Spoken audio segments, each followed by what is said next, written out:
370 या 35A की बात करते हैं तो अक्सर बेशतर देखा जाता है कि जो यहाँ के सियासतदान हो या टीवी एंकर्स हो या कोई भी हो, डिबेट चलती रहती है 370 और 35A या ऐसे सियासी मामलात जो है इन्हीं पे बात होती रहती है। तो क्या इसके बगैर जो कश्मीर के, अगर हम बात करें जम्मू कश्मीर की बात करें, दीगर मसाइल या मामलात पे आपकी नज़र कहीं पर है? बाज़ाब्ता तौर जी, यही हमारे वाइट पेपर की उसका एक अंग यही होगा कि भाई मेरी डेवलपमेंट का क्या हुआ, मेरी टूरिज्म का क्या हुआ। आपने तो कमर तोड़ दी हमारी। अब कोविड आ गया, उसने तो पूरे वर्ल्ड की कमर तोड़ दी, हमारी तो पहले ही टूट चुकी थी। किस तरह से इसको रिवाइव किया जाए? बार बार ये बात उठा रहे हैं कि भाई this is not an answer, you will have to come forward. और आज जो आप सुन रहे हैं कि शायद ये गवर्नमेंट ऑफ इंडिया टॉक्स करने की कोशिश कर रहे हैं पीएचडी के साथ, यही तो नतीजा है, क्योंकि वो समझ गए कि भाई ये ऐसे मामला चलेगा नहीं। क्योंकि आपने टॉक्स के हवाले से बात की, क्या ऐसा कोई इशारा सेंटर की तरफ से आपको मौसूल हुआ है? भी यही सुना है अभी तक। जी, ऐसा कोई इशारा अभी तक नहीं हुआ है। हम भी वो सुन रहे हैं जो आप सुन रहे हैं। क्या आपको लग रहा है कि सेंटर पे कहीं न कहीं से कोई दबाव आ रहा है कि इसलिए इस तरह की बातें क्योंकि कोविड के मामले में बहुत मारामारी है, उसको ठीक तरह से हैंडल नहीं किया गया है। और पॉलिटिकली भी जो कश्मीर के साथ हुआ है, इसको वेरियस फोरम्स में लोकली, नेशनली, इंटरनेशनली दबाव तो है।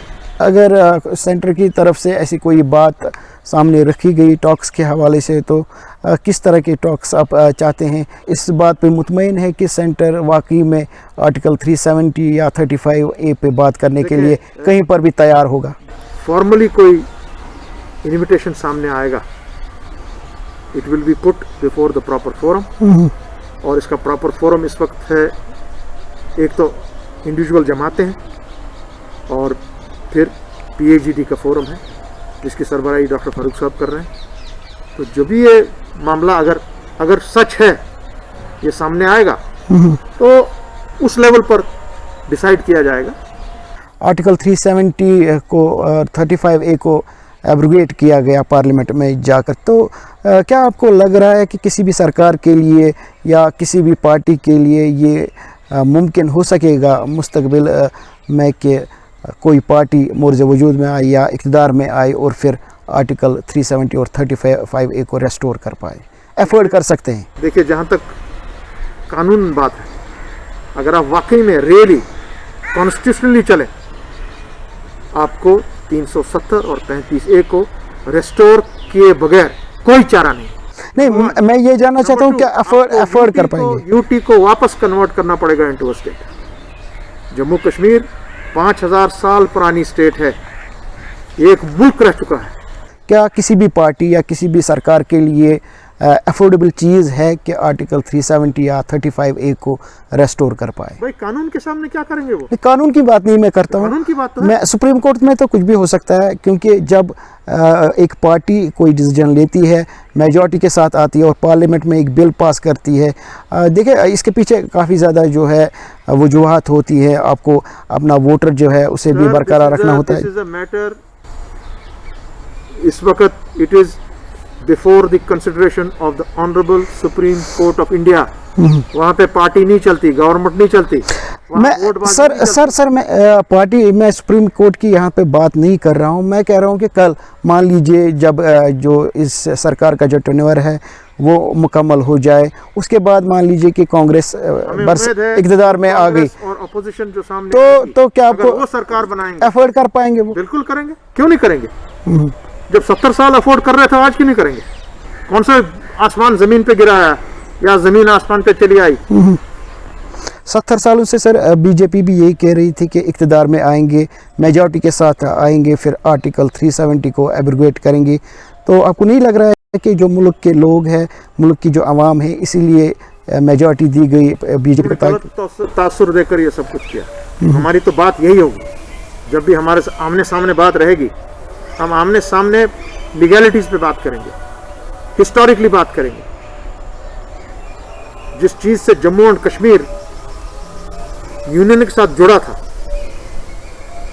370 एक पुल था उसका, शाह साहब, क्या आपको लग रहा है कि जो PIGD है वो लोगों को यूनाइट करने में कामयाब हुई है? अभी तक तो है। आपका PIGD में करगिल शामिल है, जम्मू भी शामिल है। भाई जब नेशनल कॉन्फ्रेंस है, PDP है, ANC है, आपकी JKPM है, CPM है, they are organizations which are spread throughout Jammu, Kashmir and Ladakh. So everybody is in that. उसमें सरदार भी है, हिंदू भी है, मुसलमान भी है, अपने सिख भाई भी हैं, अपने कश्मीरी पंडित भी हैं, बौद्ध भी हैं, हर कोई है। एक आखिरी सवाल मैं आपसे जानना चाहूँगा, जैसे कि आपने फरमाया जो ब्लड शेड है इसे रोका जा सकता है पब्लिक गवर्नेंस के ज़रिए जब यहाँ पर लोगों की चुनिंदा सरकार होगी। तो अगर हम 1989 से लेकर आर्टिकल 370 की जो एब्रिगेशन हुई उससे पहले तक यहाँ पर हम कह सकते हैं कि बहुत मारामारी हुई। जी, मारामारी भी हुई और जो लोकल गवर्नमेंट थी यहाँ की लोगों की चुनिंदा सरकारें जो वो भी यहाँ पर, तो उन दिनों में ये ब्लड शेड जो जी वो जारी सारी है। तो अब कैसे आप उम्मीद लगा सकते हैं? तब भी क्योंकि एक वो लहर आई यहाँ पे और उसने कंज्यूम हमारी 3 जनरेशन्स को कर दिया। More than 60, 70, 80,000 people gone. 3-3.5 lakh 4 lakh Kashmiri Pandits out of the place. और जैसे आपने कहा कि in the local governments also उस वक्त भी ये चीज़ें हुई, मगर you have to always improve on that. कोशिश कर रही है कि भाई ये जो मामला है इसको किस तरह से सुलझाया जाए। जी, that is why we are always talking कि भाई government of India, government of Pakistan have to sit down. Program में आपने शमूलियत की, इसके लिए आपका एक बार फिर से बहुत बहुत शुक्रिया। जिंदगी रही तो किसी और प्रोग्राम में आपको शामिल प्रोग्राम हम ज़रूर करेंगे।